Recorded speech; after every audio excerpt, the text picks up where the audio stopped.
We're going to be now looking at the track. We'll most certainly have our track guide, so to speak. And in relation to the track guide, Singapore, it has gone through a few changes. It was, interestingly, the first ever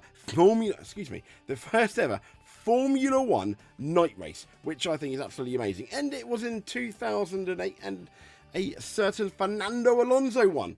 And what's interesting about this is it's changed since its initial inauguration. We don't have the Singapore sling anymore, which was a right-left chicane that Kimi Raikkonen particularly didn't like. He T-boned into the wall one year. But the biggest change from in 2023 up until now is here, 14 and 15. There used to be a couple of corners in there, and now we just go 14, 15 through the chicane 16, 17, which we didn't do before. Well, we did before, but there was a lot going on between 14, 15 and 16 beforehand. There were more corners, and then obviously we prepare for the final corner, which is really, really fast. Could you get it flat in the game? Yeah, possibly. With the amount of downforce that you need, it is quite high levels of downforce, even in spite of the fact that, as you can see on the map, there are a fair few straights. So let's then get into the lap, our hot lap for the Singapore Grand Prix. If you just bear with me here. Track guide. Track map video though. Here we go. Here it is, the map again. So yeah, obviously, as with all things, 3 sectors. We have a couple of DRS zones, 3 DRS zones in total, and there's a fair few corners, 19 corners in total as well. We'll get into how long the race is, etc. in a bit. So the track guide as we begin now. This was done on time trial on F1 2025, but this was done in the dry. In the daytime, this circuit does look a bit weird. So as we're now going through, we're going through turns 1, 2, and 3. You need to be smooth here. Codemasters on this game are absolutely savage with corner cuts and lap time deletions, which I fully expect again, potentially in the race. Now, this is going to be a really important corner here. As we come down to, I believe it's turn 5, which we've just done. DRS, full mode. Can you pass here? Yes. We get passes on the inside and the outside, but the thing you've got to watch here, as we're going into turn 7, as you can see on the right of the screen there, the bit there, yeah, don't go wide. And you want to take this nice and calm now as we're coming through turns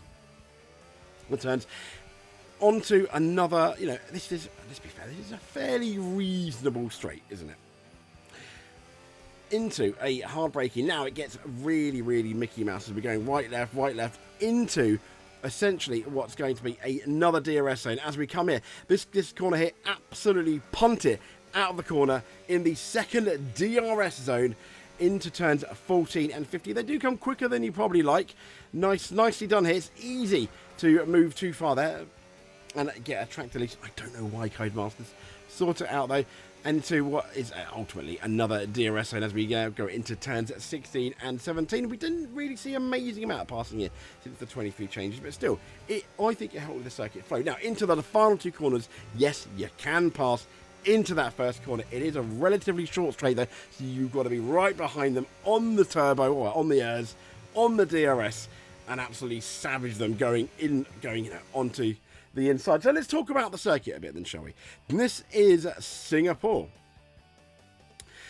It is the first Grand Prix, as I mentioned, was 2008, won controversially by Fernando Alonso. The track length is 4.940 kilometers. Lap record, I believe, currently, could be Lewis Hamilton on a 1 minute 35.867. I'm not sure if that changed last year though. But most pole positions, we're looking at Sebastian Vettel and Lewis Hamilton. Most wins, 5.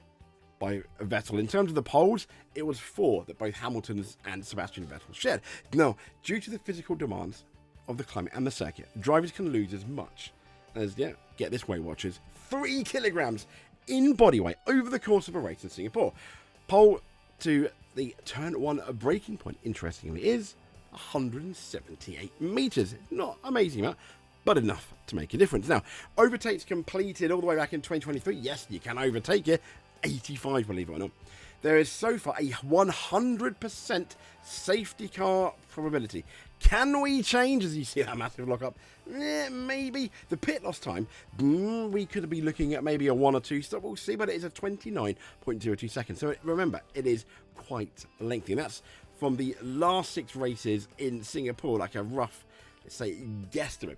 Now, Mr. Palmer's come out and said Marina Bay, it's a long, complex circuit, draining as well, a little bit like Monaco with plenty of bumps. It's all about the low speed and having decent turning without losing the rear or suffering snaps of oversteer. And I want to just take one more look at our track guidance. So, you need to nail the corner here.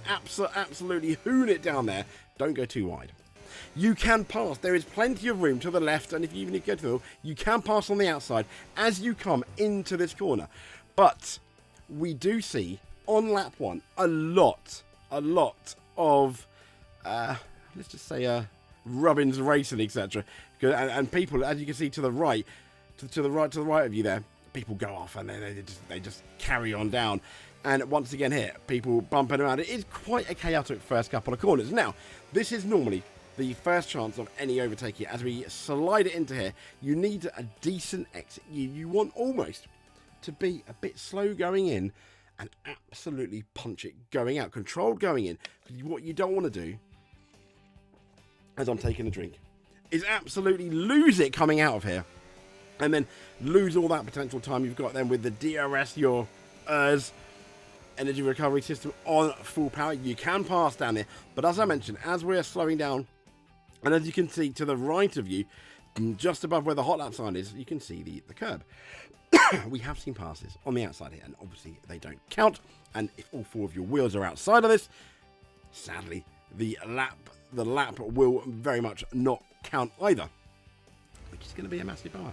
Now we get into Martin Munson's Mickey Mouse bit, like where the middle of the circuit is very much tight, twisty corners, slow to medium speed. Well, we got a fairly decent straight down here, which here we used to have the Singapore Sling, the one where Kimi Räikkönen long darted it in. Used to be some weird, horrible chicane, but now we just pump it, go all the way through into the right hand and then the left hand. Now we need to get ready. This bit now is flat up until the braking point here.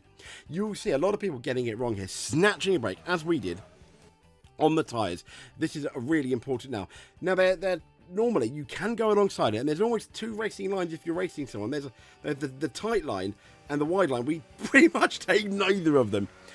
And yes, we have seen overtakes here quite often on the outside, because people will end up covering on the inside going into the next turn here, which once again is super important. Why? Because it takes us into the 3rd and final DRS zone going into the chicane towards the end of the lap.